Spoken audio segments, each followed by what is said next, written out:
Hello, hello. Welcome back to the weekly Monday Motivation Podcast, No More Excuses. I am your host, Sandi Ballard, the badass business coach. And many times I say the super badass business coach.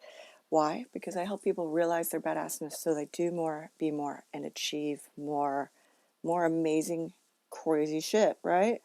So welcome. Thanks for being here and for listening and connecting with me on social media. Don't forget to mention or message me that you're a listener so I will connect back with you. And if you haven't, please check out my website, badassbusiness.coach. All right, the first quarter, it's all about leveling up. It's about checking progress, identifying resistance, limiting beliefs, what you love to do, envisioning results, and then stepping out of your comfort zone and taking chances. So, what have you realized? I heard from some people about taking chances, from leaving a long-time job to start a business. Another person moving and to change jobs. And others are expanding their product line, investing in new software, and even hiring more staff. All taking chances. I mentioned last week that I took a chance and still am by rejoining a networking organization. And it seems like, okay, that doesn't seem scary or like really much taking a chance. Well, it's a huge investment of time. Yes, there's a monetary investment, but it's a lot of time. And is it going to work out? Am I going to get business from it? Am I going to find new connections and build a network? Am I going to be able to get referrals for them and help other people because I don't have the strong network out here like I did in Indiana? I also took a chance by rebranding and taking the Taboo Tribe, the women's community, global and creating an online platform for it, because that was not cheap and is not cheap to maintain. Taking chances is scary sometimes. And fear, obviously, if you're scared, you're afraid. There's fear. Fear is the reason why many people don't take the chances. You may not realize it, but everyone has some amount of fear in them. Yes, even you two, you dudes, you too, and me. There's fear in all of us, but it's how we work through that fear. And as I wrote in my third book, The Magic Pill, many people will search for the quick fix or a way around, the easy way or a shortcut. And, I talked about my horse, Dusty, and that horse ride helped me finish my book. There's times when I want shit done faster and easier, and I want it done without any sort of fear. I don't want any fear of potential failure or the wrong decision or wrong turn or wasting more time and money, but you've got to figure that out and take the chances. How else will we know? Chapter 5 in my book, The Magic Pill, is titled This or That, making choices. And along with that comes what? Taking chances.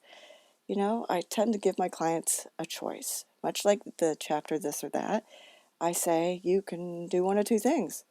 Do it yourself or pay for it. I tend to get resistance as many times. They don't want to do either of them. They don't want to put in the effort. And my job is to help them create the plan and encourage them to keep their eyes on the prize and hold them accountable. My friend Regina, hi Regina, if you're listening, you should be listening. She's training for some crazy ass race. Is it like a 50K or it's like some ridiculous 30-mile race. And she has a coach, which is very smart. And he created the plan for her. He helps her keep focused and motivated. Her coach isn't running for her. He's there to help encourage her. And if she has a bad run, get her head mentally right again. Or if she gets off schedule, he helps her get back on schedule and understand what happened and how to not let that happen again. She is running the miles. She is doing the work. I'm not saying a coach doesn't do anything. Trust me, being a coach can be exhausting when you have clients, like I've discussed, that do not want to do the work. So think about it. No matter what your goal is, personal or professional, health-related or sales-focused, envisioning the results will help you keep your eyes on the prize. One of my goals, like Regina's, is running, well, mine's a half marathon. Regina's is a crazy, way beyond a half marathon.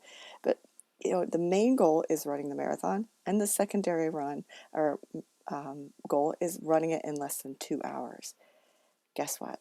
No one's running it for me. No one's putting in the miles for me. No one is doing the work. You have to put in the time. I have to do the damn work. You have to do the work for you.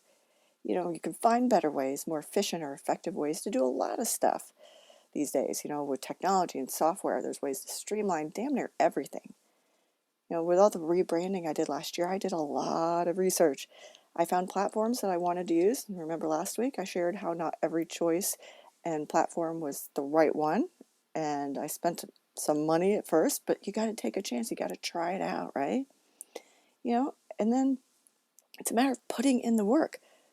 I guess I could have hired someone to set it up for me, but I had to think through things and create the worksheets and figure out the systems.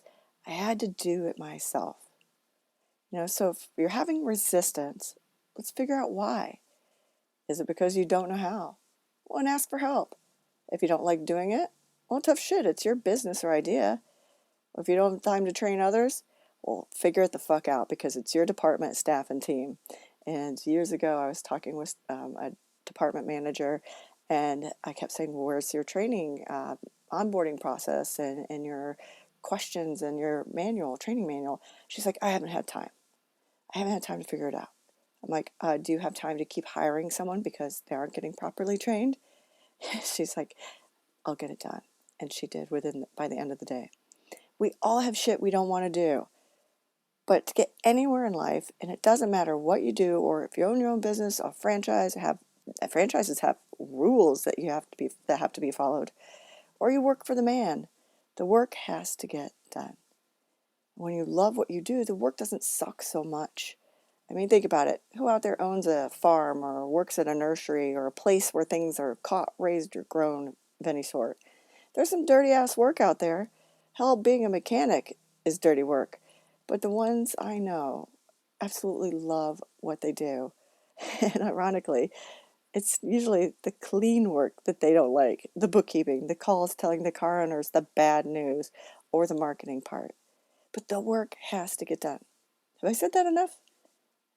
So you either do the work or you die, meaning the business dies, right? Work, work, work. It's a 4-letter word. Take a look at your overall goals, break it down, take it quarter by quarter, month by month. What do you need to do to achieve it? Little hint, that's the work part. The weekly tasks and to-dos create the progress. The tangible achievements are your habits. What do you do regularly to create progress? For example, social media posts. I do these podcasts weekly. Do for health reasons, run or work out or do something like that. No matter what your goal is, whether you own a business or work for someone else, there's work to be done and shit you're probably avoiding. And a coach like me is just waiting in the wings to help someone like you find your badassness and help you achieve amazing things. Or put a foot in your ass to get you going. So, I'll look at your goals and let's start getting the work done now. And by the way, goals are not meal prep, visiting sick people, washing your hair, or making deliveries. And they certainly aren't feeding your kids. And yes, I just happened to read someone's post, and those were her goals. Those are tasks and to-dos. So if you're confused about what a goal is, please contact me. Let's figure that out first. And then we can create your plan that you can put in the work and do. All right. So this week I want to know, post here or email me at Sandi@sandiballard.com. What have you been putting off doing that you know needs to be done, but it might suck or it's going to be hard or you may have to ask for help? All right? Contact me for a session. I mean, seriously, what the hell are you waiting for? Let me hear about what you're doing and perhaps I can help you find more time, better ways, help you find unearth broken processes or procedures that you didn't know about, and help you realize that the work you have to put in isn't going to suck as bad as you think. Have a great week, and let's all work hard. Cheers.